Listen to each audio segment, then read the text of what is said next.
Ebony. My name is Alli, and I'll be your nurse educator for the day. I understand that you are here because you've been feeling down. Is that right? Yes. Okay. I'm sorry you're feeling that way. Can you explain to me the feelings you're currently experiencing? Yeah. I feel like every time I try to sleep, I can't. I'm just tired all the time. I don't even have the energy to eat most days. And then also, I smoke 2 to 3 packs of cigarettes per day. Okay, thank you for sharing all of that with me. It is so important for us to discuss these concerns for a couple of reasons. One thing is you're currently 33 weeks pregnant, and all of that stuff that you listed is not good for your unborn child. Another thing is that it's important to care for your well-being overall.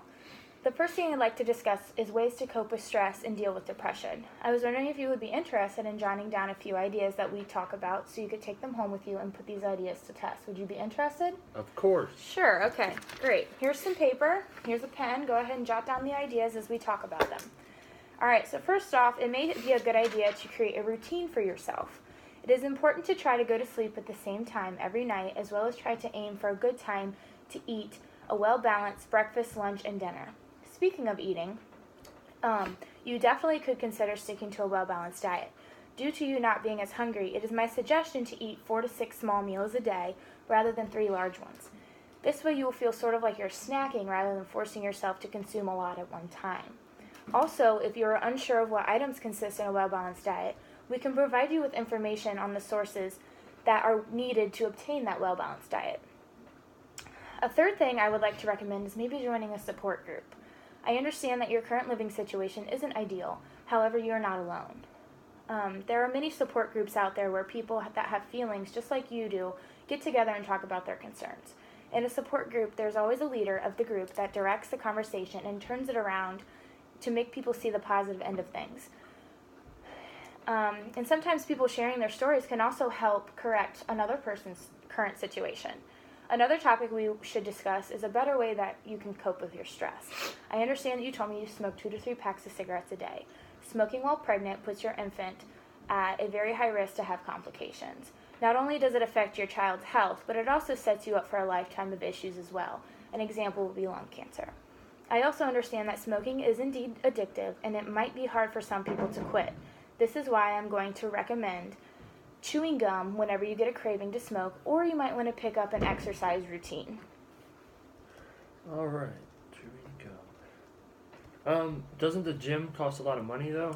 You're right. Going to a gym does cost money for most gym places. However, there are parks that you can walk for at least a minimum of 30 minutes, and you could even do some home exercises, all of which are totally free. I can also provide you with some information on home exercises as well as friendly parks around the area if you'd like. The most important thing I want you to get out of today is the importance of you turning around your feelings of hopelessness and sorrow and making sure you are aware of the consequences that will occur to you and your unborn child if you don't advocate for yourself as well as participate in your own health care.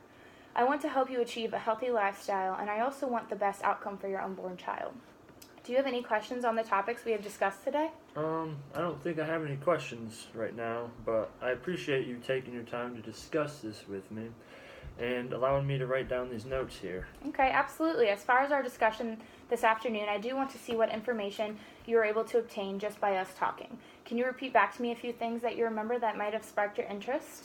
Yeah, I really enjoyed our talk today, so yeah, there's a few things that come to mind. I know that one of my personal health goals include the cessation of me smoking. I need to stop. My goals also include adhering to a healthy diet and maybe sticking to 4 to 6 meals a day instead of 2 or 3 large meals. I also need to find a routine that will help me sleep better and give me more energy throughout the day. I understand that I can cope with stress if I exercise, whether that means I walk around a park or do some in-home activity. I really hope I can focus on all this information. You don't think these are too many goals for me to follow at once, right? I think that if you accomplish just one of these goals, you are headed to the right direction. I'm not going to say that if you accomplish one goal, you don't need to try the rest, because you should strive to be successful in every aspect of your life. However, I do want you to be realistic. You simply just need balance in your life. I'm always here for you as a healthcare professional, and you should know that we do have a helpline and that you will be able to call it 24/7, 365 days. If you ever feel like you can't talk to someone, just know that you can, and I really want you to understand that. Is there anything else I can help you with today? No, I believe that covers it. I'm really glad we got to speak, and I look forward to speaking with you again about all my accomplishments that I made. Okay, no Thank problem. I wish you the best. Thanks.